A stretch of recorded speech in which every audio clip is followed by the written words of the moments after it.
నమస్తే. కేంద్ర హోంశాఖ సహాయ మంత్రి కొడుకు బండి భగీరథ్‌కి సంబంధించి 14 రోజుల రిమాండ్ అయితే పడడం జరిగింది. మరి అతనికి శిక్ష పడాలని జెప్పేసి గూడా చాలా మంది మహిళలు దీనిపైన మాట్లాడడం జరుగుతుంది. సో, మరి శిక్ష పడతదా? లేదా? అని జెప్పేసి గూడా ఒక రకంగా క్వెషన్ మార్క్‌గా మారింది. దీనికి సంబంధించి మనతో మాట్లాడడానికి సోషల్ యాక్టివిటీస్ట్ కృష్ణకుమార్ గారు మనతో ఉన్నారు. మేడం నమస్తే. నమస్తే. చెప్పండి మేడం. ఇది ఒక క్వెషన్ మార్క్‌గా అయితే మారింది. అతను 14 రోజుల రిమాండ్‌కయితే పోయిండు. మరి అతనికి శిక్ష కంటిన్యూ అయితదా? లేదా? ఇక్కడికే ఆగిపోతదా ఆ కేసు అని జెప్పేసి చాలా రకాలుగా క్వెషన్స్ రైజ్ అయితాయి. చూడండి, ఇప్పుడు అతని పైన కంప్లెయింటొచ్చింది. ఎఫ్ఐఆర్ అయింది. అయితే చట్టం ప్రకారం ఎఫ్ఐఆర్ అయినప్పుడు ఆహ్, అతన్ని ఖచ్చితంగా రిమాండ్ చేయవలసిందే. అంటే అందులో గూడా కొన్ని సెక్షన్స్ ఉంటాయి. అతని పైన పెట్టిన సెక్షన్స్ ప్రకారం అతనికి రిమాండ్ మ్యాజిస్ట్రేట్ ఇచ్చేసారు ఆల్రెడీ. హ్మ్. 14 డేస్ ఇప్పుడతను చర్లపల్లి జైల్‌లో ఉన్నారు. అయితే ఇప్పుడు నెక్స్ట్ ప్రొసీజర్ ఎలా ఉండబోతది అంటే, దీన్ని శిక్ష అనడానికి వీల్లేదు. ఇది ఒక ప్రొసీజర్ మాత్రమే. అవును. నెక్స్ట్ ఏంటి అంటే, చార్జ్ షీట్ వెయ్యాలి పోలీసులు. హ్మ్. ఇప్పుడు ఇతని దగ్గర వాంగ్మూలం తీసుకున్నారు. ఈ వాంగ్మూలాన్ని ప్రకారంగా వాళ్ళు చార్జ్ షీట్ వేస్తారు. హ్మ్. ఈ చార్జ్ షీట్ వేసేటప్పుడు ఇతనిచ్చిన ఆమె ఇచ్చిన ఫిర్యాదు, ఇతనిచ్చిన వాంగ్మూలము, అలాగే ఈ రెండిటిని బలపరుస్తూ సాక్ష్యాధారాలు హ్మ్. ఇవన్నీ కలిపి కోర్ట్‌కి సమర్పించవలసిన బాధ్యత బషీర్పేట పోలీస్ స్టేషన్ మీద ఉంటది. హ్మ్. ఇప్పుడు వీళ్ళు ఇచ్చిన తర్వాత చార్జ్ షీట్ వేసిన తర్వాత మాత్రమే నిందితుడికి బెయిల్ దొరుకుతుంది. మామూలుగా చట్టం ప్రకారం. కానీ కొన్ని కొన్ని సందర్భాల్లో పోక్సో చట్టం ప్రకారం అరెస్టు కాబడిన వాళ్ళు కూడా చార్జ్ షీట్ వేయక ముందే బెయిల్ తెచ్చుకున్న సందర్భాలు అవును. గూడా ఉన్నాయి. అంటే అందులో పెట్టిన సెక్షన్స్‌ని బట్టి హ్మ్. ఉంటది. హ్మ్. మరి ఇతని పైన పెట్టిన సెక్షన్స్ ప్రకారం అయితే మట్టుకు కొంచెం కఠినంగానే ఉన్నది. ఇతనికి బెయిల్ దొరకడం కష్టం. హ్మ్.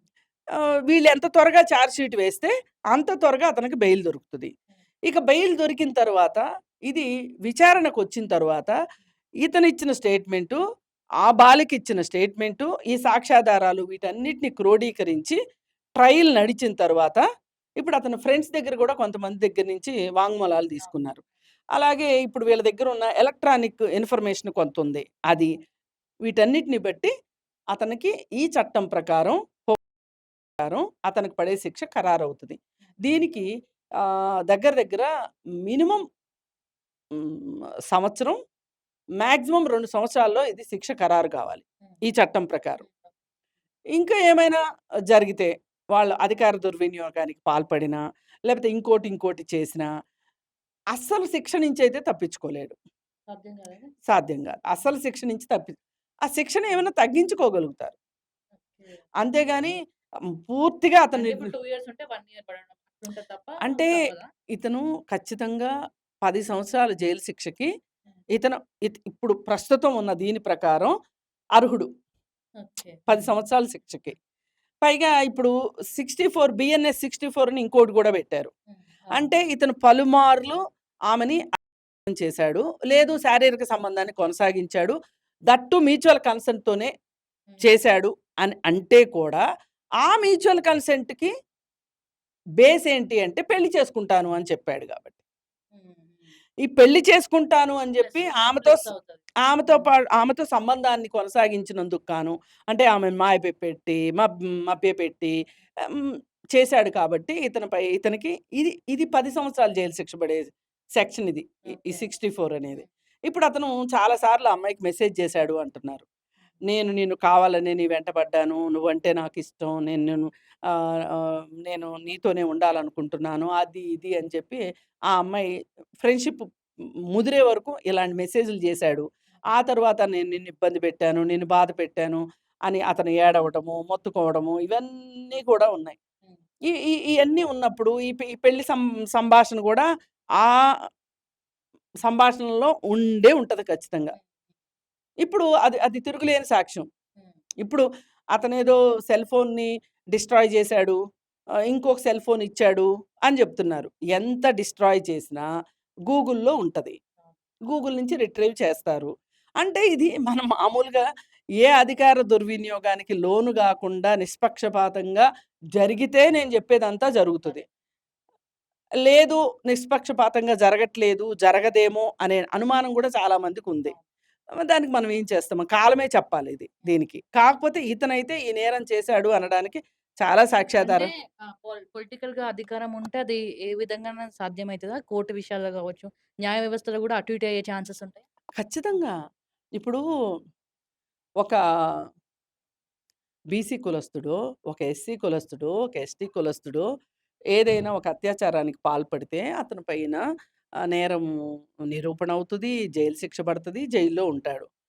ఎక్కడైనా సరే మీరు ఏ జైల్లోనైనా సరే రిమాండ్‌లో ఉంటారేమో గాని అగ్రకులాల వాళ్ళు, డబ్బులున్న వాళ్ళు, రాజకీయ నాయకులు శిక్ష పడటం మనం ఎప్పుడైనా చూసామా? ఏ ఖైదీ గూడా అగ్రకులాల వాళ్ళు గాని, డబ్బులున్న వాళ్ళు గాని, లేదు అనుకుంటే రాజకీయ నాయకులు గాని ఉండరు. అంటే న్యాయ వ్యవస్థ నిందితుల సైడే అంటే ఎక్కువుంటదంటారా? ఇప్పుడు ఈయన 'నిరంజన్ రెడ్డి' గారు లాంటి పెద్ద లాయర్‌ని పెట్టుకున్నారు. ఆ పెట్టుకున్నప్పుడు వాళ్ళు వాదిస్తారు. తిమ్మిని బమ్మిని చేయగలుగుతారు. హ్మ్. అప్పుడేం జేస్తారు చెప్పండి? అందుకని మనం న్యాయం జరగాలనే కోరుకుందాం. ఎందుకు నేను ఈ ఒక 3 వర్గాల గురించి చెప్పాను గదా!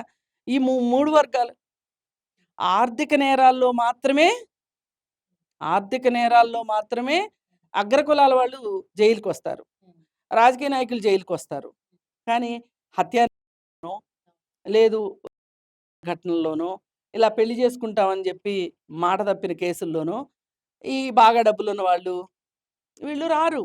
ఇప్పుడు 'ప్రత్యూష' కేసు చూడండి. 24 ఏళ్ళు పట్టింది 2 ఏళ్ళు జైలు శిక్ష ఏయించడానికి. హ్మ్. అవును. అవును. కరెక్ట్.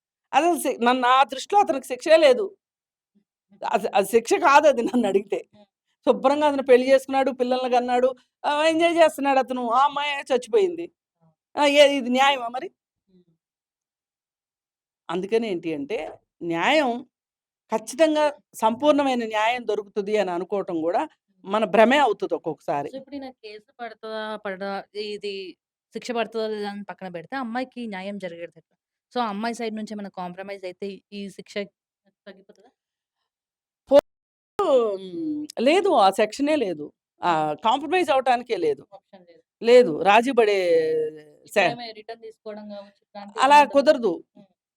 హ్మ్. కాకపోతే ఏంటంటే, పోలీసులు సరైన ఆధారాలు హ్మ్. సమర్పించకపోతే కేసు పోయే అవకాశం ఉంది.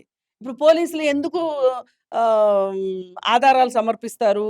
ఈ ఈ ఈ అమ్మాయి నిలబడితే, ఈ అమ్మాయి ఫ్యామిలీ నిలబడితే, వీళ్ళ తరఫున వెనక కొంతమంది నిలబడితే, రాజకీయ నాయకులు గావచ్చు, లేకపోతే నాన్ పొలిటికల్ పీపుల్ గావచ్చు, ఎవరో ఒకళ్ళు నిలబడితే, పోలీసు గూడా భయంతో పనిజేస్తది. హ్మ్. ఇప్పుడు ఆ అమ్మాయి నిజంగానే ఏదో లాలూచి పడింది అనుకుందాం. హ్మ్. అప్పుడు ఆమె ఇనాక్టివ్ అయిపోయిందనుకోండి, ఎవరికి పుట్టిన బిడ్డ ఎక్కెక్కి ఏడవటానికి? అవును. హ్మ్. అయిపోతది. ఇది ట్రయల్‌కే రాదు. ఎవరడుగుతారు చెప్పండి? ఇప్పుడంటే ఈ కేస్ లైమ్‌లైట్‌లో ఉంది గాబట్టి అందరూ మాట్లాడుతున్నాం. హ్మ్. రేపొద్దున ఒక సంవత్సరం బోయిన తర్వాత అప్పుడు మాకు ఇంకో కేసొస్తది. ఇంకో ఛాలెంజొస్తది. అంటే ఇప్పుడు ఇది లేనోనికే న్యాయ వ్యవస్థ పనిచేస్తది సరిగ్గా. లేని వాళ్ళ మీద శిక్షలు విధించడానికే న్యాయ వ్యవస్థ పనిజేస్తది. అంతే. ఆ! అంతే.